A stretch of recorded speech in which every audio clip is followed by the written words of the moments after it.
I talk to leaders every day who are very interested in high performance leadership.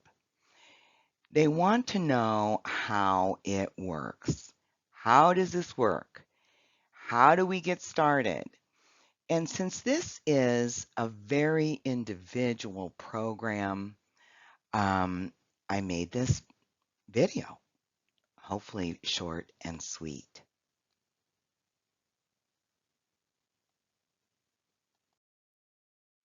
Okay, when I talk about high performance leadership, first of all, let's look at performance killers because I'm going to show you what kills performance, and you'll understand that high performance is the flip side of this. Lack of engagement. When you have a lack of engagement with your team, your performance it's a killer. Distrust of management. This happens when change happens, okay? Poorly managed change there causes distrust. Another thing about distrust is if there's fear, if they distrust management, there could be fear of losing the job. Communication issues, communication issues. How do you communicate for your company as a leader? How do you communicate so that you don't kill performance? If there's uncertainty about it's not uncertainty about just the job. It's about relationships. It's about what management thinks of them. Performance killers stress for the leader, for everyone around them, and another performance killer is a toxic boss. You may be one. I promise you, if you're a toxic boss, you don't know you are. You don't want to be. And I work with people who understand they need to improve their leadership skills, and they may be sending out some vibes that may be causing stress or uncertainty, or they may be sending out messages that cause distrust or lack of engagement. Nobody wants to be a toxic boss. I promise you. We can fix that, whether you have one or whether you are one. High performance.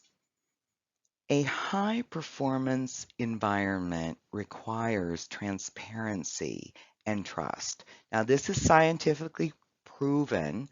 I can show you the results that it increases this high performance way of doing things, increases performance, increases retention, and improves your employees' well being and your own well being.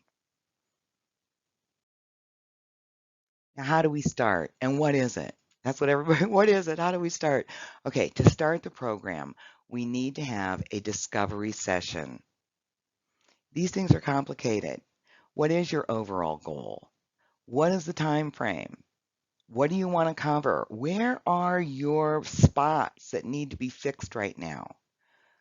I never, ever start if you don't know what to start with. If you don't have a clue, if you don't have a problem, let's just wait until you do, because you're not in a place to start this program. But if you would like to start the leadership program, let's have a discovery session. The program, it's like water. Look at the water and it flows. It's not a classroom, it's a development lab. So we start where you are, the issues that you're trying to get through, and evolves organically from there. So we start with now. The program is 12 sessions. No, I don't want to go 3. The reason we need 12 is this takes time. It takes time to unfold. It takes time to use leadership tools and find out how they work with your group. We can't just do it over 3 sessions, and I won't do it that way. I have to have enough time with you. So those 12 sessions. Now, what's interesting about this is that you can schedule the 12 sessions once a month, and it can be over a year. It all depends what you're trying to do, and we're going to discover that when we have our discovery call.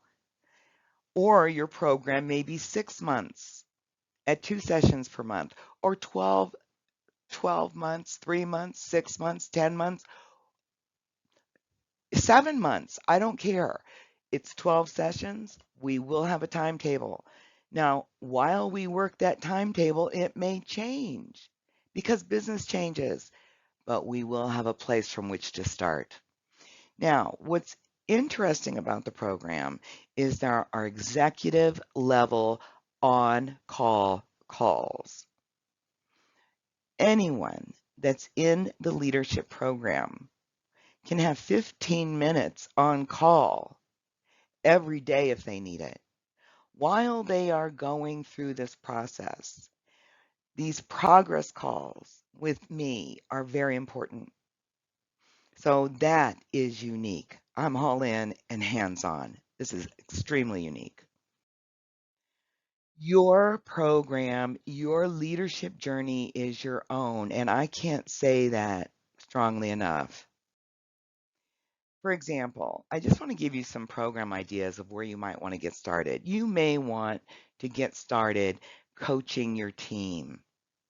Perhaps you're looking at your team, you want to improve performance. Then we take a look at the team and you will learn how to coach that team. And then when you coach them, you're going to be teaching them to think. You're going to be teaching them to trust. Not only be trusting, but to be trustable or trustworthy. Or you may have a culture issue right now. Culture issues are often communication issues. They're role negotiations. It's about handling conflict, setting the standard for how things are done. This happens a lot as far as to really go into a high performance culture and create a high performance culture for young companies that are growing quickly, or any company growing quickly. This is about having the difficult conversations and how everyone in the company does it. Okay. It's also about how to handle behavior issues and how to adapt to another culture. If there's a merger or acquisition, you have cultures that are going together and it can be very confusing to people.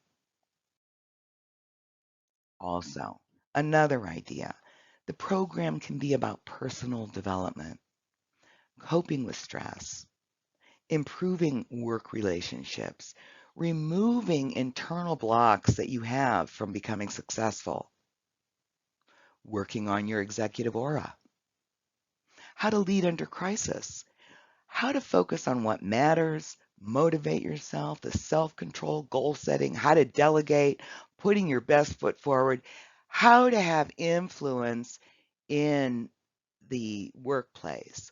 All of this is under personal development.